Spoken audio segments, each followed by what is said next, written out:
it really brings simplicity into your life. And I think that's what so many people are looking for. I like the kind of off the grid stuff. I like getting up and hiking every day. I like having a goal of from A to B. It ticks all the boxes for me, but it's really that simplicity of, eating, hiking, sleeping. Welcome to Jump Podcast, formerly known as The Budget-Minded Traveler. I'm your host, Traveling Jackie, and I'm here to explore travel, adventure, and lifestyle in ways meant to motivate you to move and get out and see the world. Let this show be a source of travel advice and inspiration, but remember that in the end, it's you who takes the leap.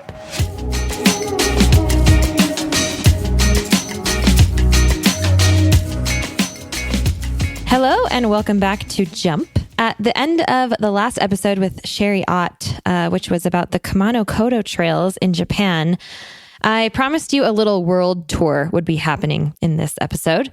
And you may have also noticed towards the end that Sherry mentioned that she's done several other hikes that are similar, long distance hikes. And so I actually decided to get serious about my comment of having her talk about those on the show. So Sherry's actually back already to be our guide on this world tour today. We're going to get into 3 very little known trails that you can hike either hut to hut or camping for varying lengths, all in different countries. Plus, a little bonus at the end where we get to find out about a couple states, as in United States, which are starting to catch on to this great idea of hut to hut hiking. So lots of adventure ahead of us today to close out this series of hiking and trekking.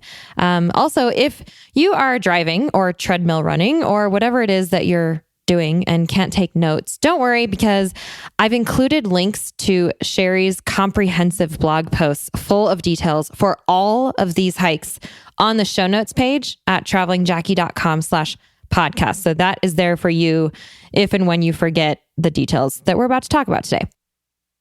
Today's episode is brought to you by Cash Swap, an innovative app which facilitates peer-to-peer foreign currency exchange at airports. And the best part is that it's completely free to exchange your foreign currency. Yeah. And you don't have to just imagine how much money you'd save because you can see the savings calculated right there in the app every time, along with the current exchange rates. It's super easy to get started. Just download the Cash Swap app on Google Play. They hope to be in iOS soon, so keep an eye out for that. Then open the app at any airport. You can enter what currency you have and what currency you need, and then you can see available swap connections and their ratings from other members, which means that Cash Swap makes safety a priority so that you can choose in advance who you're about to swap with or not. Pretty cool that someone is finally challenging the outdated and expensive status quo of currency exchange in airports, right? That's Cash Swap, and you can learn more at cashswapapp.com or find it on Google Play. Our other supporting partner for today's show is Escape Campervans. They are the largest camper van rental company in North America with over 600 vans and 12 depot stations across the US and Canada, and each and every one is uniquely painted by artists in LA. So that's pretty cool. They can sleep up to 4 to 5 people because the table and benches flip up to create a queen bed. And then you can add a rooftop sleeper as well. Plus, they even have bedding and kitchen kits available for rent so that you don't have to come prepared with all of your gear. You can just rent what you need and go. The vans fit into most tent sites and parking spots, so they're appropriate for off the beaten path travel, and rentals start at just $37 a day in low season. And guess what? They're hooking us up with a 10% discount. So just go to escapecampervans.com/jump and enter the promo code JUMP10 to get 10% off your first rental. Pretty sweet. Thank you so much to Escape Campervans for hooking us up with that. Can't wait to hear about the stories that come out of your vans. I already know that somebody is on an adventure, and I can't wait to hear what he thinks about it. So Escape Campervans, check them out. And let's go ahead and get started with our world hiking tour. We're so grateful to Osprey Packs for partnering with us and supporting the podcast, so please stay tuned for more about them later on. I have an opportunity for you to join me in real life for some real travel. Here's the latest Jump Adventures update. We are going to Greece for a bike and boat island hopping adventure this May 9th to 16th, 2025, and we still have space left. Check out jumpadventures.com to learn more and book now. We're going to have a yacht all to ourselves with ensuite cabins on board, so you get to sleep in the same bed every night as we start in Athens and make our way west toward the island of Corfu. You'll have your own bike for the week, e-bike if you want one, for cycling the islands as we go, in between meals crafted by our private chef on board, and all the relaxing you want to do on the top deck under the Mediterranean sun. These bike and boat adventures are our most carefree and relaxed trips. All you have to do is say yes and show up, and there's still space. Head over to jumpadventures.com to grab your spot now, and we'll see you there. Okay, so we are back with Sherry Ott because we just missed her already. So Sherry, welcome back. Thank you. It's like I never left. I know. It seriously is like we just had this conversation. Well, you guys may have noticed that at the end of the last podcast, we were talking about, the fact that Sherry's been on a lot of these.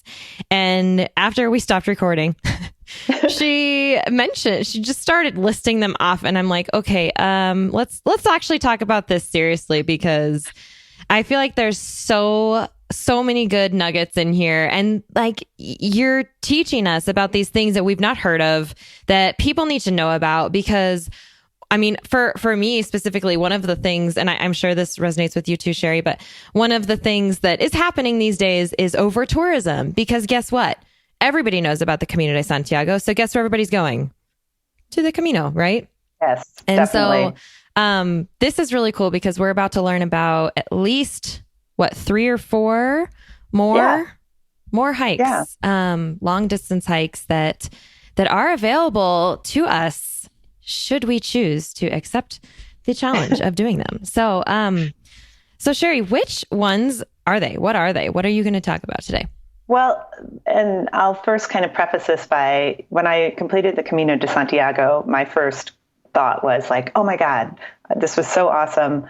How can I do this again? Mm-hmm. And because I'm someone who hates to do the same thing twice, many people do the Camino de Santiago over and over and over. But I was on a quest then to find, like, where are other things like this?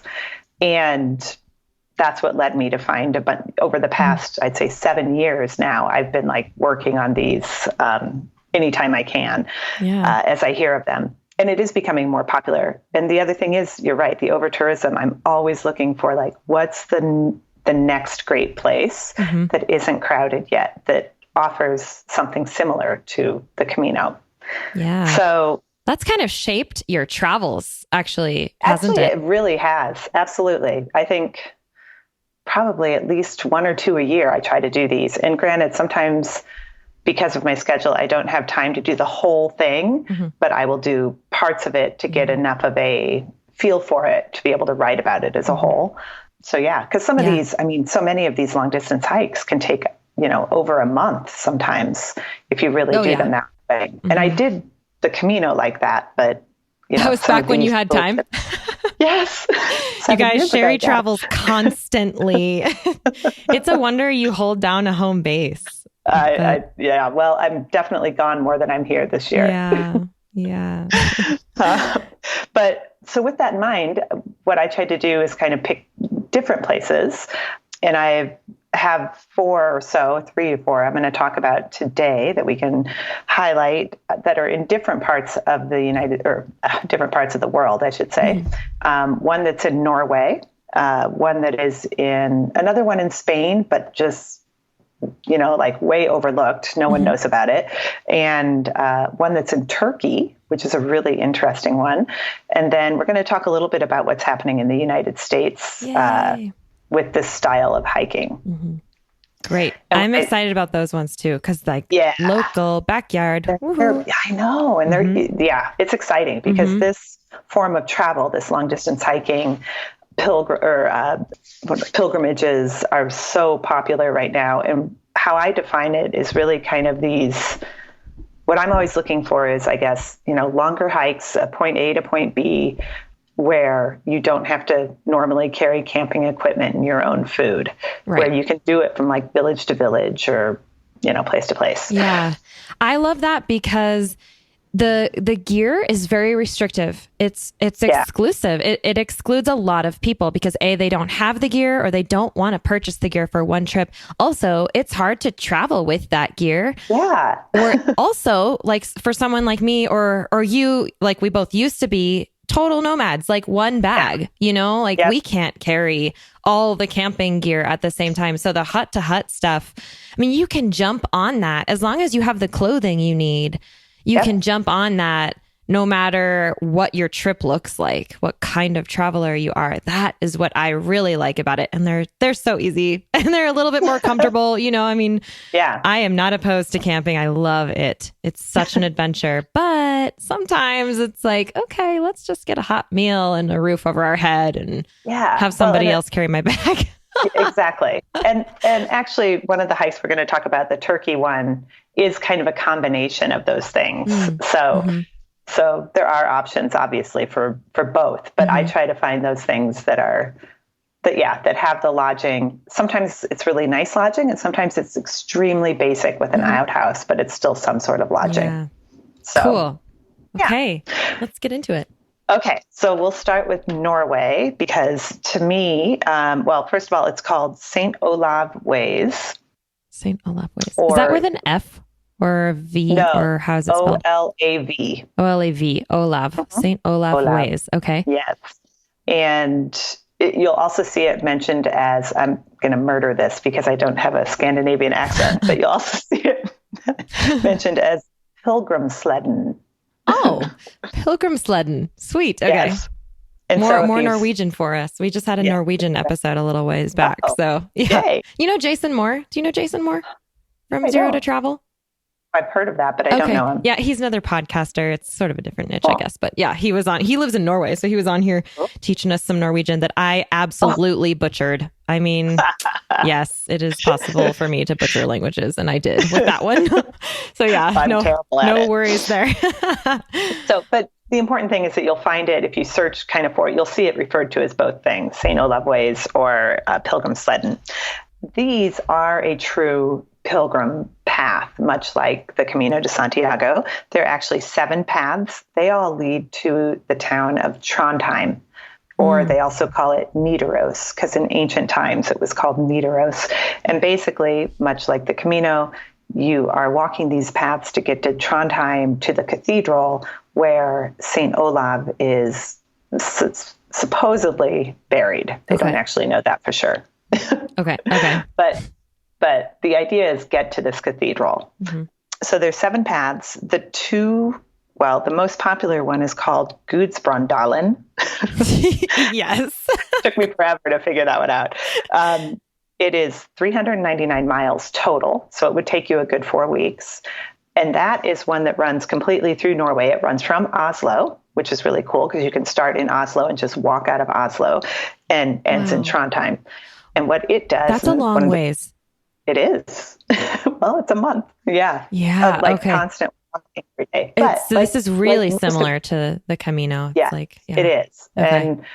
But like the Camino, you can also split it up into, if you just have a week, do this section or, do 3 days of it or whatever you want. The thing that I loved about this too, in the realm of over-tourism, even within Norway, where does everyone go? They all go up to the fjords and to the coast and so on, which is beautiful. Yep, I love it. But what this does is it takes you right through the middle of Norway, which is not a often seen part of Norway from a tourism perspective. And it's lovely. It's rural. You really meet the people. There's not many tourists coming through there. That's one of the reasons why I loved it. So there's also the other path that I should mention that's important is called St. Olav's Path, one of the 7 paths. The reason why I mention that one is that's the second most popular one. It's 350 miles, and it actually starts in Sweden, and you walk to Norway. So that one's kind of fun for people too, because you cross over countries. Does that also take about a month? 350 miles, a little bit less, but yeah. Okay. it's around that. If you're sure, you can do it in 2 weeks now. No, not at all. Maybe 10 years ago. So this is, like I said, it's relatively new. This whole ancient path system was revived kind of in the 90s. And the cool thing about it, too, is that it's extremely well supported from the government. Whereas I call it a government entity called Pilgrim Sleddon. And, they're supporting it, they're trail marking it, they're working with all the farmers to provide lodging. Wow, They've cool. got like 5 on the Gudbrandsdalen path alone. They have like 5, they call them like Pilgrim Sleddon visitor sites or visitor huts, where you can get more information. You can actually stay there for the night. You can, so they're supporting it in a way that's very different than the Camino, which the Camino seems to be mainly supported by the localities. Mm-hmm. This is actually supported kind of at both levels, which is kind of interesting. Yeah. The hiking is gorgeous. It's harder hiking. It's proper hiking, I would say, most of the time. Oh, I can't remember. I think the highest point was around 3,000 to 4,000 feet. We crossed it. So you're not dealing with elevation? No, Mm-hmm. You are. Altitude, altitude. Yeah. Yeah, nothing real major, but it is a lot of up and down. And, you can be hiking farm trails that are super easy, that are like, gravel roads, or the next day you might be in boulders, and going a ton of up and down. So it's quite varied, but that's what I also loved about it.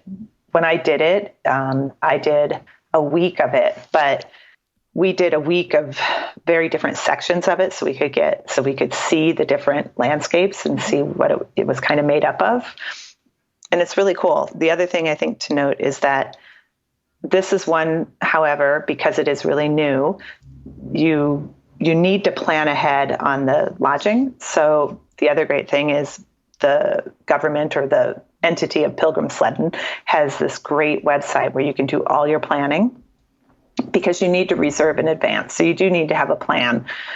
You can't it's harder to just walk up to someplace and get lodging, because there's so few people on the trail. Mm-hmm. And lots of the places where you stay are at farmhouses or very small guest houses that, most of the time they don't have people staying with them. So they need to know when people are coming and what food they have to prepare. Right. So that makes sense. One of the things they say is you do need to reserve along the way. Mm-hmm. It is a little bit more expensive than the Camino because, of course, it's Norway. Right. Like the lodging is more like, I think it was like $40 to $60 a night for just a bunk bed. Wow. And access to a kitchen. Why is Norway so expensive? I know. However, if you do want to do it budget, you can camp.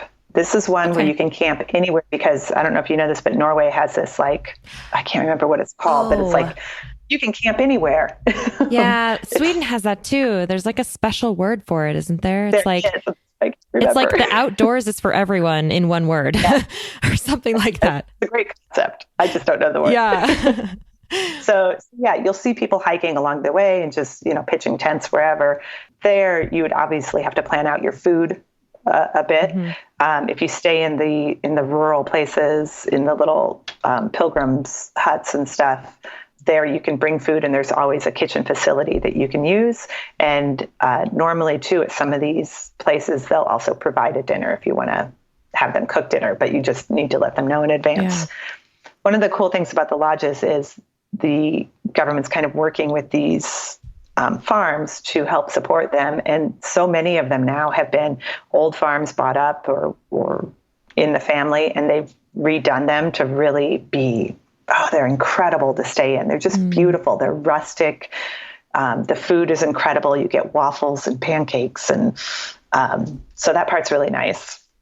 I love all of that. That sounds amazing.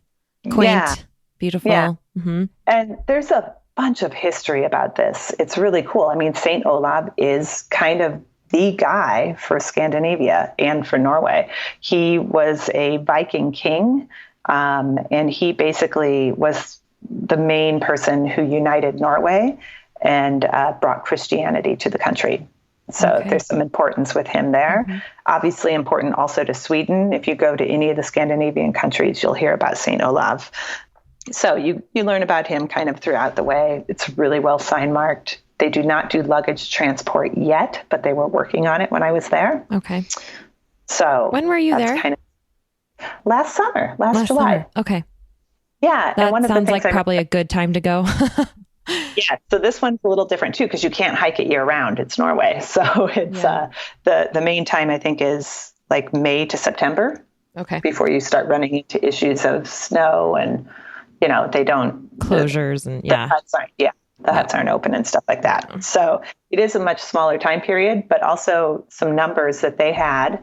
Because when you finish it at the cathedral, at the end, there's of course, an office for the pilgrims, and you get passport stamps and you get your final stamp. And there they collect all the data. And when I was there in 2018, they had all the 2017 data. And that year, 1,000 people finished. So that's how small it is.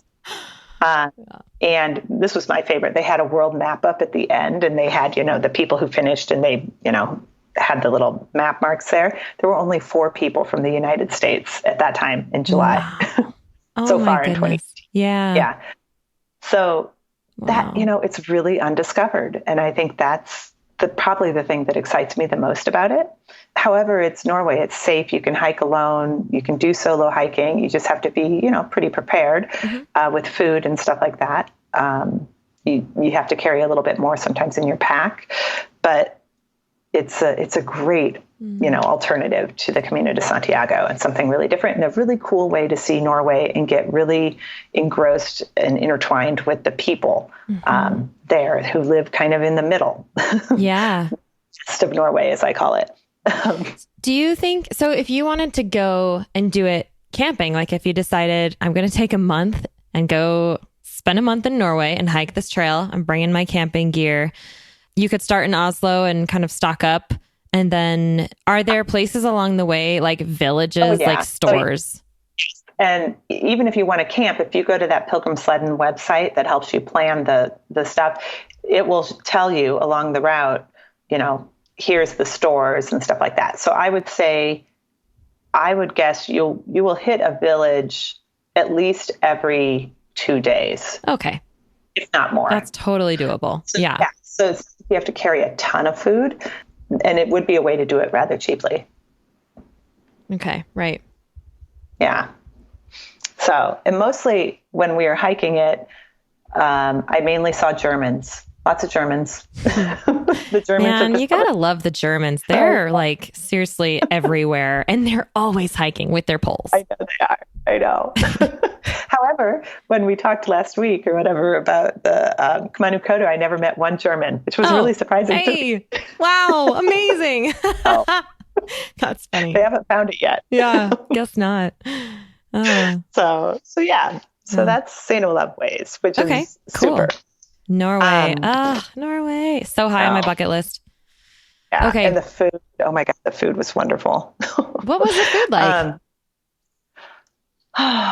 Lots of fish and fresh food. The other cool thing about staying in these little rural farmhouses and farm stays is if you did opt for them to cook for you, you generally got stuff that was right from their farm. In fact, I remember one of the places we stayed in was like hundreds of years old, was in the family, and everything they served us that night was from their farm. And it was fish. They had a lake out there. We had beef, we had lamb, the wine, I think they produced. It was really, it was impressive. Wow. Yeah. So that's a good one. The other one I was going to kind of talk about, sort of in the same vein as these, well, sort of, is one back in Spain that I absolutely love, called the Camino Ronda, or sometimes it's called Costa Brava Coastal Paths. But this is kind of a nice alternative in Spain, where you're not going to have nearly as many people as the Camino de Santiago, but beautiful, beautiful hike. This one I did in 2 weeks. It's 135 miles, and it's, I did like 100 of it, I would say. Wow. But it goes, so Costa Brava, let me first orient you. Costa Brava is basically north of Barcelona. It's in the region of Catalonia, which you've probably heard in the news because they were trying to, go off and be independent. But that also makes it fascinating because Catalonia is, if you've spent time in Spain, you realize all the different areas have very distinct culture. Oh, yeah. So Catalonia is wonderful. And it's north of Barcelona. In fact, Barcelona is considered part of Catalonia.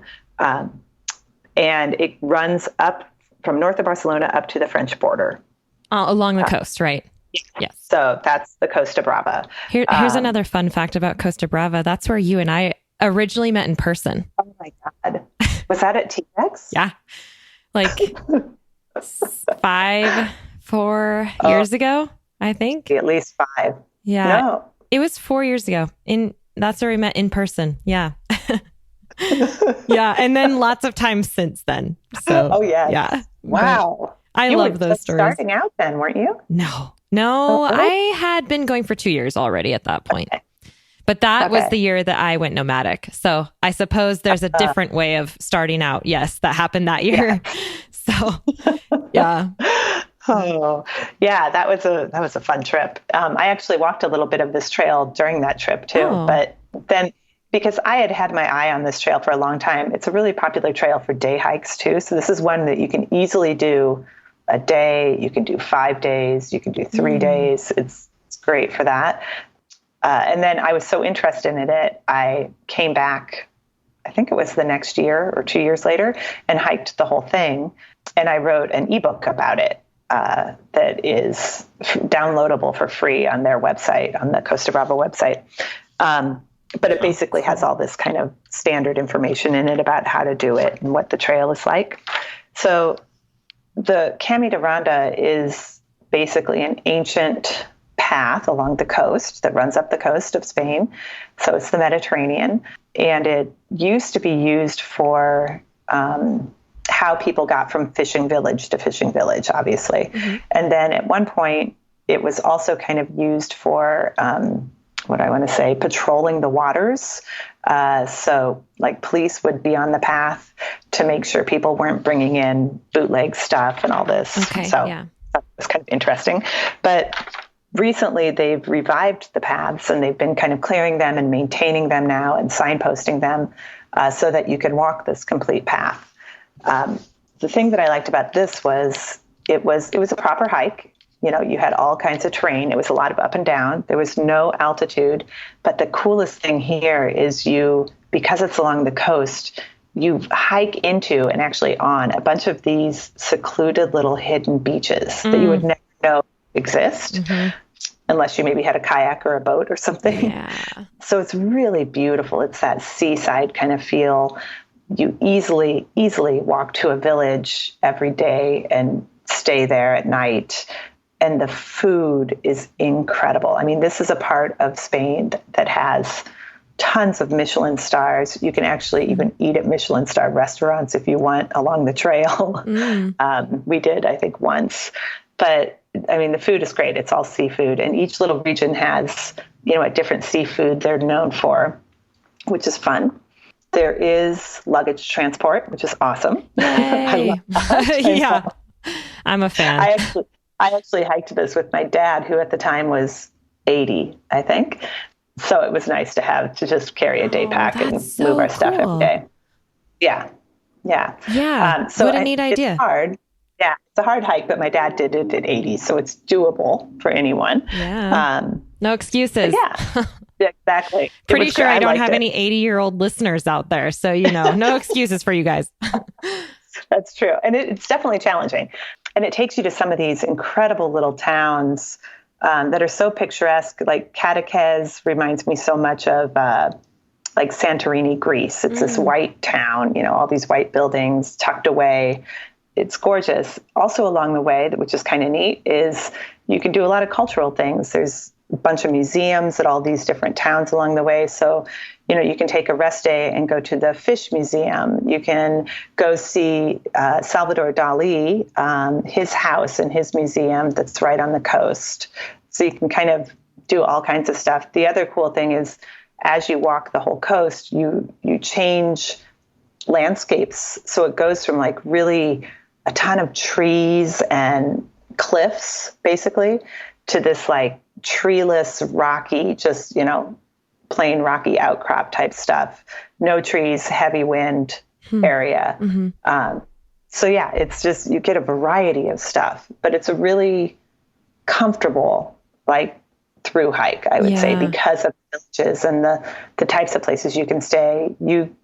There are campgrounds. You can't just camp anywhere, but there are campgrounds along the way. If you want to do something like that, you've got a variety of budgets you can do. If you want to stay in nice hotels or more budget hotels, that's easy. Mm-hmm. Food ranges in price also, but it's kind of, there's something for everyone on this path. It sounds like it. It sounds like, actually, to me, listening to you talk about this and imagining, because I saw how I do it, imagining myself in Spain, I can picture Costa Brava, but it feels to me very comfortable because it's Spain. Like that's not a really scary thought to a lot of people. Like, and there are a lot of people out there who know a little bit of Spanish, and I mean, yes, they speak Catalan, but they'll speak Spanish with you as well. And so, or I mean, they'll probably speak English with you as well, but it's Spain. Yeah. It's not like, that's Western Europe. It's one of the cheapest countries in Western Europe. It just doesn't seem like the intimidation factor is like not there. It's Spain, So like, this sounds like maybe a really good, like, easing into doing one of these long distance treks, an idea. Like this trek seems like a good first step into this kind of dimension. I agree, because there's more people on it than the one that we talked about in Norway. Mm-hmm. So there's always, but it's not nearly like the Camino. It's like a nice trail, but you're absolutely right. This is a great way to put your foot into this kind of longer distance hiking. You can do any portions of it. And it's a nice way to just travel slow through a country, or through a culture, I should say. Yeah, that's a good way to put it. Because some of these trails, it's like, I don't know, it feels like it's more about the hike. And this one to me is more about travel. Mm. So you can just make it about the hike, but it's very easy to make it a complete travel experience where you hike from place to place, but you still get all that food culture, the seaside culture, the fishing culture. You stay in nice places, you do museum stuff. Like, it's kind of like walking, traveling, I guess. Yeah. Yeah. So it's nice in that sense. Sorry, guys, we're just adding to your bucket lists. I know. Oh, love it. I love it too. I want to do it. I actually think that whole, I think maybe because of the Santiago, or what did I just say? Because of the Camino, because of Barcelona, a lot of Spain is completely underrated. And like you mentioned, I mean, specifically about Spain, they don't say that they speak, Spanish in Spain. It depends on the region that you're in. Like it's a dialect, and that is directly tied to their individual cultures in each of these places. I mean, Spain could be like 7 countries easily. Oh, totally. And they would love that. Like, I think Spain comes together, but individually they are from their region and they are so proud of it. And so there's so much to experience just within Spain. And it really, in comparison with the rest of Europe, is way cheaper. Like, I think Portugal is the cheapest country in Western Europe. Spain's probably the second cheapest. And then it goes up from there. I don't know if you agree, but I would agree. I would agree. I think Berlin is also really cheap for a European capital. But yeah. We'll come right back to that. Let's take a moment now to thank our wonderful show sponsors. Osprey is the market leader in technical outdoor, travel, and everyday packs. And I've personally used Osprey packs since 2015. My favorites are the Fairview Trek 50 for multi-day hikes, the Cirrus 24 for day hikes, the Transporter Rolling Duffel 60, which is my trusty check luggage for faraway adventures, and of course, the countless packing cubes I use to organize everything that goes in them. We are proud to support each other on the podcast and beyond. We love getting outside, and we want to see more people outdoors. So find out more and join us at osprey.com. As far as the country goes as a whole, absolutely. And it's easy. And you know what? Yeah. The sun shines there. It's like an easy country. I when I think of Spain, it always comes in my head with sunshine. Like the sun is always shining in Spain. It's like, just go there and experience the sunshine and the food and like the people. And it's, And I think when we did the hike, like I said, it was 2 weeks. I think we had rain only once maybe twice at the most. That's pretty good. Yeah. So it wasn't bad at all. What time of year was that? We did it it was May to June. I would recommend to do it, that time was perfect. April, May, June. If you get into July, August, it's going to be super crowded because the tourism there does not revolve around this trail. This trail is just a side thought, really. The tourism there revolves around these beach seaside towns that you're walking in and out of. So they become very crowded in July and August because that's lots of Europeans travel there. Mm-hmm. So I would say, April, May, June, you're kind of getting into the busy season. And then September, October, even into November. The nice thing about the September, October is that the water is warmer because you've had all summer for that Mediterranean to warm up. Yeah. And then when you hit all these secluded beaches where no one's on them, you just, take off the shoes and go swimming, which is awesome. Mm-hmm. So yeah. The other fun part about this was, I remember because I hiked it with my dad, just funny, like there's a lot of nudist beaches and topless beaches. Yeah, right. Something Spain. To remember. Yeah. But that didn't really hit me until we walk across the first one. And I'm like, oh. You're like, oh yeah, I'm in Europe. No, there was one time, this is not in Spain, but this was when I was riding my bike by myself across Austria. I was coming into Vienna. It was literally like the last hour of this week that I had been on a bike. There's this really, really cool thing that happens in Vienna where in the river, in the Danube, there's this long, long, long island that has civilization on it. And so there's high schools on boats it's really cool. But, so I had to cross over and get onto this island. And as soon as I got onto the island, everybody was naked. I was like, oh, is that person naked? I kept seeing, and they're just laying in the grass, reading books. It's the nude part of the island. I'm like, yes. Okay. I'm in Europe. It's totally fine. It's just, it's just surprising when you forget because, it's not really part of our culture to do that. But in Europe, hey. It's completely normal. Yeah. Funny. Okay. It was just shocking. I remember my first time and it was like, oh, okay. Yeah. That's exactly what it is. Oh, right. Okay. Recalibrating. Yeah. That might be a benefit to some people. I don't know. Yeah. To go hike there. But you don't encounter that really on the Camino de Santiago because you're not on beaches, at least on one of the paths. So. Mm-hmm. So that was the Camino Ronda. Yeah. Ronda. Okay. Ronda. I can't remember what Ronda means. RONDA, right? Yeah. I think it means security or something like that. Okay. Or patrolling, because as I told you, they used to use those paths to patrol. Right.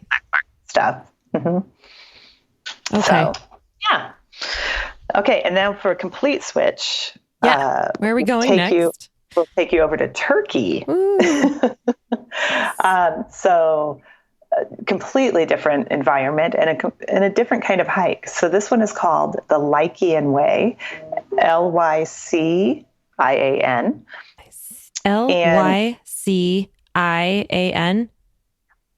right? Is that what you said? Yeah. Lycian Way. Okay. Yeah. You'll hear it also pronounced Lycian, but if you hear the Turks pronounce it, they'll pronounce it Lycian. Okay.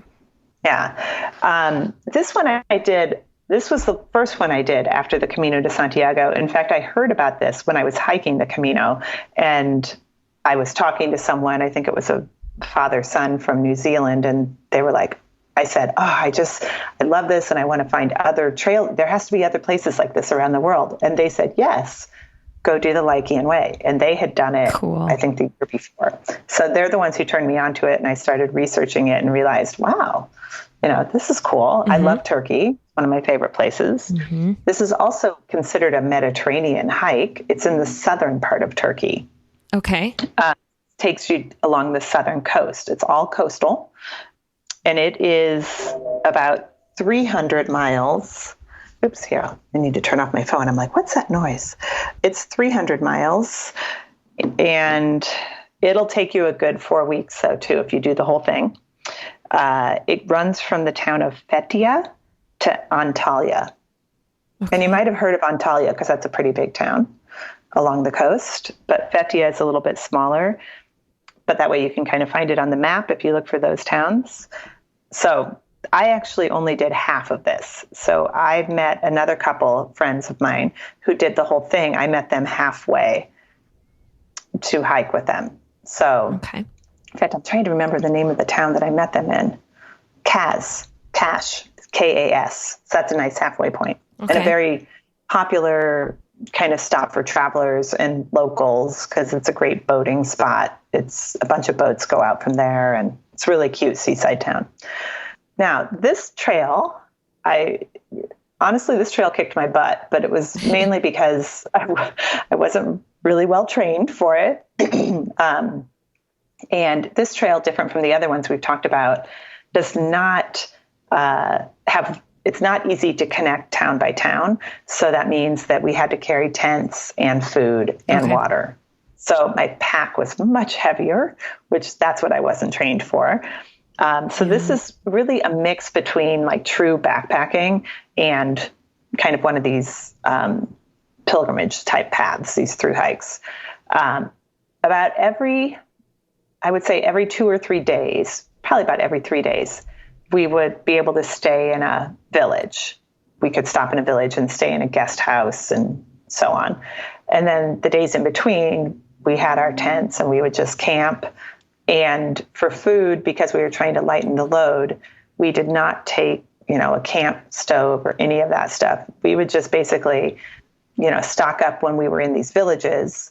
Or if we walked through a village in the middle of the day, we would stock up and we would just get like bread, olives, cheese, salami, all the standard Mediterranean stuff that you don't have to refrigerate really or cook and live off of that for a few days till we got to a town. And sometimes, like I said, you'd walk through a village in the middle of the day and you could stop and have lunch or something, So there are ways to combat it, but you still did need to take sleeping bag, tent, just in case. So they also do there's a number of companies that run hikes along the Lycian Way that will either provide you that, or they'll do a section where you can do kind of village to village. And they have guided, hikes, but you can do multi-days and stuff like that. And you guys did not do guided, right? You were just doing it on your own. We were just completely independent. Yeah. And so I guess I should also kind of back up. There's the Lycian Way, and I don't know all the history here, but the Lycians were a separate group, and they were quite refined. I can't remember what century it was. It might have been 11th century. I'm not real sure. But they were very artistic and refined, and they had money. And they also, I think they were taken over by the Roman Empire. Anyway, the whole point of this trail and why it's called the Lycian Way is along this path, there's all these old monasteries. And one of the most famous sites are these Lycian graves that are built into the side of the cliffs, basically. So that's kind of what this is centered around. But it's not a true pilgrimage where you're going to a cathedral at the end. There's no real big, huge ending point, that you're trying to get to kind of thing. In fact, the Lycian graves kind of come somewhere in the middle or about 3/4 of the way through, but there's also graves along the way, but the most famous ones are about 3/4 of the way. Let's see. This one was really interesting. It was, I would say, in my opinion, it really wasn't supported by the tourism or government at all. There was signage, but there were a number of times we got lost. Okay. We had some GPS points. We had a book. There's one book written in English about it with the maps, but the signs were there, but there were plenty of times where they were too far apart or we couldn't find them or, Oh, no. The signs don't work if you can't see them. Or, they weren't maintained. Yeah. So maybe one fell down or whatever. So it is a little bit more nerve-wracking in that sense too. It's more proper real hiking in that sense, I suppose. But, so that's a little bit more for the more experienced hiker, I would say, unless you do it with a group where, that kind of plans everything for you, which you could easily too. Like I said, there are places that do that there. But the one thing I really want to focus on this hike is one of the coolest things I did was a section of this hike, about 5 days of it, from the town of Cache to a town called Demre. We actually did boat hiking, which is so cool. Explain. So, I love boat hiking. So we had this, I knew the captain of a boat there from the time I had went before. And I don't know, I think it probably sleeps about 12 people, but the three of us basically hired the boat to follow us along, because there was, at that point in the path, it could follow us for like 5 days. And then in the evening, or even for lunch, the captain would, he'd go anchor somewhere, and then he'd come with the little boat, pick us up right along the trail, and then take us back to the boat for lunch or whatever, to rest. And then at the end of the day, he'd come pick us up in the boat again, take us back to the bigger boat. And that's where we slept and stayed overnight. So that sounds so cool. It was awesome. It was so awesome. And then, it was on the Mediterranean. And so, you'd get there, you'd strip off all your hiking clothes down to your, like jog bra and shorts or whatever, and like hop in the water right off the boat. And it was awesome. So, and then you'd have cold beer, and he made all the food, and the food was incredible. Turkish food. I love Turkish food. It was just, and then you'd lounge around on the deck, you'd lay out there. I remember I'd work on my journal and stuff, and it was super. And you'd sleep on the boat. You could sleep outside under the stars, or you could sleep down below. Yep. Didn't matter. That sounds amazing. Yeah. So if you're not Sherry Ott and haven't been to this place before and know the specific captain, how did you, because you did mention though that Cache is a place that a lot of boats go out of. So I imagine that it would be pretty easy to just go down to the marina and find, somebody with a, hey, boat lady. Yes. Well, and it's interesting because, like I said, I knew this captain, and we kind of devised this. We're like, hey, can we really do this? Because I told him I was coming down to hike the Lycian Way.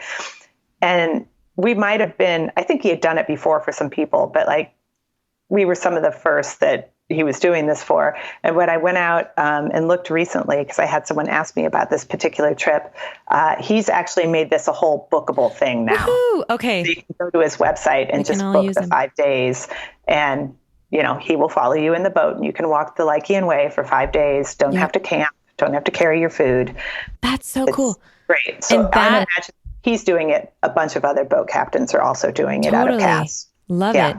And that will be linked to from your post, right? That we're going to link to on the show notes page. Okay. So show notes page, people. Yeah. Cool. Okay. Yeah. That sounds brilliant. That's really cool. It is, and you've done biking stuff. You and I have both did some biking stuff last year, I know. The latest thing in biking is this whole like bike and thing. Boat. Heck yeah. I'm going to Croatia in October to do that. Oh, are you? Oh, yes. That's cool. But I love this. This was the first I never really thought about it like this, but this hike and boat thing.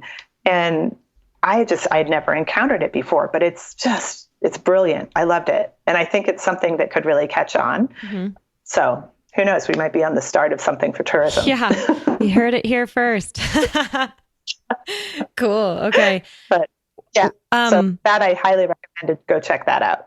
Yeah. Okay. Before we leave Turkey, one more question about that. Yeah.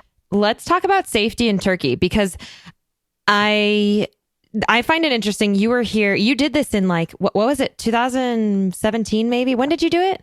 Or no, when did you do this? 2014. 14. Okay. So this is... Yeah. Or it might've been 2013 because I wrote about it in 2014. So I did it late in 2013, November of 2013. Okay. Yeah. I'm getting my years mixed up here. Okay. So, but this is, what you just described, coastal Turkey, that doesn't like raise any flags for me. So do you want to just speak to that real quick in case people are wondering? Yeah. When I was there, it was before a lot of the latest happenings in Turkey. It was before the Syrian war, that's for sure. Turkey's interesting. Yes, it's the Middle East. I love Turkey. I've been to Istanbul a number of times and throughout Turkey, and I've always felt fine. Mm-hmm. But it is a town it is a country you need to be more aware, certainly as a solo traveler. I will say, and I hesitate to say this, it was one of the only places where I did kind of have an incident as a solo traveler. But let me preface that with, I've been to like 70 countries. I've traveled for 13 years alone. One time did I have an issue. Yeah. So I would say, and especially this part of Turkey, when you hear about kind of the stuff going on in Turkey, it's either at the Syrian border, which is understandable, or lots of times there's been a few things in Istanbul. But these are not things that are targeting tourists. I think it's actually, strangely, it makes it a really good place to go right now, too, because that means not as many people are going. They're hungry for tourism. I find those kind of situations great. Yeah. But that's me. So I probably have a higher tolerance than people, but you see some of the stuff in the news and you have to realize that's just one little tiny area of Turkey, and it's not aimed towards tourists. It's not, I never had a problem there, is what I would say. It's certainly in Istanbul. Like I said, I had a little problem once, but it turned out fine. I don't know that I would recommend, unless you're a really confident person, recommended doing this one as a solo hike. Mm-hmm. I would if I had the boat. The boat I don't worry about, but like the rest of it, the whole thing, you would just have to you'd have to feel pretty confident about that, I would say. Just because also more so than the security issue, it's the getting lost issue. Right. And stuff like that. And this is along the coast, so a lot of it is really rocky and steep, and so you know what? I don't know about 2014, but I bet now that Maps.me probably has the trail on it.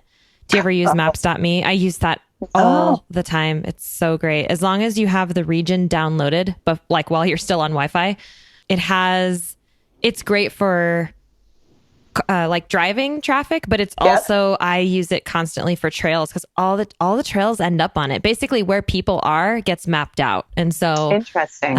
So if people are hiking this, then it will be on Maps.me, That's it'll true. be there. That is true. There's been enough time that's gone by. I'm sure there's been a bunch of updates on that side as far as like availability of GPS and maps and all that kind of stuff. Yep. Yeah. That's a good point. But that is a good note about maybe not doing this one solo, just to have somebody else with you. You've got to be a skilled backpacker if you're going to do it solo. Yeah. That's what I would say. And have all your, emergency stuff with you and that kind of stuff. So, cool. Yeah. But, it's if you like to be in different places and, kind of really explore and go where other people don't go, this is a good one for hiking. Heck yeah. That's so cool. Turkey, Turkey's huge. There's so much in Turkey to be discovered. I know. I spent a few days in Eastern Turkey near the Georgian border once, and that was just, it was like the Austrian Alps, only it was Turkish. It was so cool, I love it. And see, that's the cool thing is there's places like that in all these countries that just get so little coverage or, it's not known. Yeah. But they're great mountain ranges everywhere. I love it. Yeah, me too. Okay, well. One last thing. Norway, do we have time? Costa Brava, Turkey. Yeah, let's talk about, and because this one's just going to be a little shorter because so let's talk about a couple that we might be able to do here in the United States.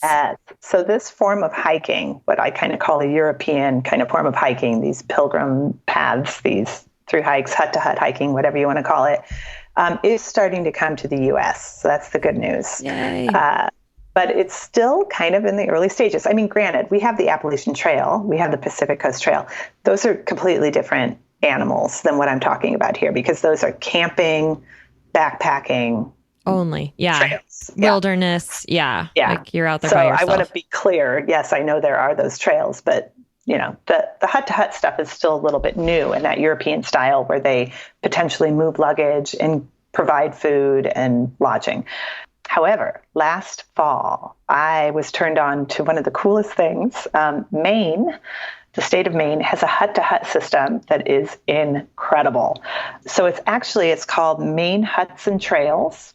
It's a nonprofit organization, which is kind of interesting. And they have built what they call 4 huts, yet they're not at all huts. They're beautiful eco lodges, if you ask me. They're incredible. Built 4 huts kind of in the what is it called? The Western Mountains there. If you've ever heard of Sugarloaf for skiing up in Maine, it's near there. In fact, you could see the ski hills when I was hiking. But the 4 huts are connected by a series of trails. In fact, I think when you look at it as a total, it's 80 miles of trail. On those trails, they have separate mountain biking trails, separate hiking trails that go from hut to hut. They also, as a really cool alternative, and I did this between one of the huts, you can canoe between part of them. So you can canoe hut to hut, which is really cool. So I think paddleboard. Ooh. Boy, you'd have to have some good paddleboard skills. Not because of rough, it's just a long ways. Yeah. Well, yeah. Multi-sport hut to hut. I love it. There's a good idea right there. I like that. Maybe we're onto something. Hike and then bike and paddleboard. Yeah. And kayak. I'm in. We need to start it. There we go. We can do it in Montana. Ooh. But yeah, so this does provide a few different elements. This whole system was started in Maine. Oh gosh, I don't know what year, but it wasn't that long ago. It's probably been around for 10 years or so, but they've really developed it. It started all for a winter trails for cross-country skiing. So that's how the huts all started. Yeah. Yep. And then they really kind of developed them into year-round trails. Their busy season, though, really is winter, which is kind of funny. Cool. And how the huts are organized here is you've got these beautiful, big, what I'm going to call lodge, with open sitting areas, dining room. They're staffed, I'm going to say, for the big, through the winter and through the summer. In the shoulder seasons, they aren't staffed. It's help yourself. But they're staffed with a kitchen. They're cooking food for you. There's showers. Everything is eco-friendly, compostable toilets. They're off the grid. It's really cool. And then separate from that, or connected, but in a different building, are the bunkhouses. And the bunkhouses are normally like 4 bunks or so to a room, and you reserve a bunk, basically. So bunkhouses are very basic. They do have some heating, but they're not, you still need a sleeping bag. All power is solar. Yeah. So it's a really cool off-the-grid experience that you can have in the U.S., hiking hut to hut, getting incredible food. You can have your luggage moved. They have a whole luggage moving service, which is really refined and amazing. I loved it. So yeah, it's kind of the complete thing, but I have one caveat. Yes. And that is just this year. So I did that hike end of September, beginning of October last year, which is an awesome time to go. The huts were empty and it was fall in Maine. Like there's no better way to see Maine fall colors than to hike through it in the mountains. It was incredible. However, since then, I saw a note come across my email from the president of the association or of the nonprofit, and they have only 2 of the 4 huts open this summer because I think it's due to some repairs they need to have done. And then they said they were having some trouble staffing because it does take full-time staff. So you guys should go apply for these jobs so that we can open the huts so that we can all hike them. Another great option. Yeah, they have people working at the huts, from all over. And it would be cool to work there if you're into outdoor and you want to be off the grid for a summer or winter. It's cool. Really cool. Didn't even think about that, but yes, there's job opportunities too. But anyway, so they have 2 of the huts open that you can still reserve space in. You're not going to have that true hut to hut experience that way, but at least this summer. But think about it for the future because it is something to see. It's great. Also, you can go stay at a hut for multiple days. You can reserve like 3 or 4 days there and do multiple hikes from those. Some of them are on lakes. One of them that's open, I know, is still on a lake. So you can kayak, you can stand up paddleboard, you can hike all around there, you can fish. So there's plenty to do if you want to, do that in the meantime. But if you want the hut to hut, definitely keep an eye on the main huts and trails. And definitely it's great. And I will just say out loud, this is summer 2019 that we're talking about for those of you listening in the future. Thank you. Thank you. And then just to keep it, as we said, this trend is kind of moving to the US. I live in Colorado. Colorado has hut-to-hut systems for the winter for backcountry skiing. And a lot of them, you can also reserve them for the summer. They're way more rustic, but they're not, I'm going to say they're not fully there yet for the true kind of hut-to-hut experience. They're working on it. I know Colorado is working on connecting a few of these that make more sense and really working on the hiking trails between them for summer hut-to-hut hiking. So I think we'll start to see more and more of this all the time in the US. I hope so. I love the idea, and I love what it brings. Like I think you mentioned this in the last episode, but you just sort of, your body gets used to this new routine of like waking up and hitting the trail. And it's so refreshing. It's so rejuvenating. And that is addicting in itself. So I understand why you finished the Camino and said, when can I do this again? And then have been just pursuing, the same feeling in different places of the world, just doing this thing over and over. I love it. It's one of my favorite ways to experience a new place is to move through it slowly, kind of like that. I agree. Love it. Yeah, it really brings simplicity into your life. And I think, that's what so many people are looking for. I like the kind of off the grid stuff. I like getting up and hiking every day. I like having a goal of from A to B. Yeah. It ticks all the boxes for me, but it's really that simplicity of, eating, hiking, sleeping. Yeah. That's what it is. And being good to your body, usually eating really good food. And it's a great way to also lose some weight. There you go. Quite frankly. Yeah. I mean, it's exercise while you're traveling. So it's super. I know. When I just did Carly, when Carly and I did our Swiss lakes cycling route in October. Gosh, I'm having a hard time with words right now.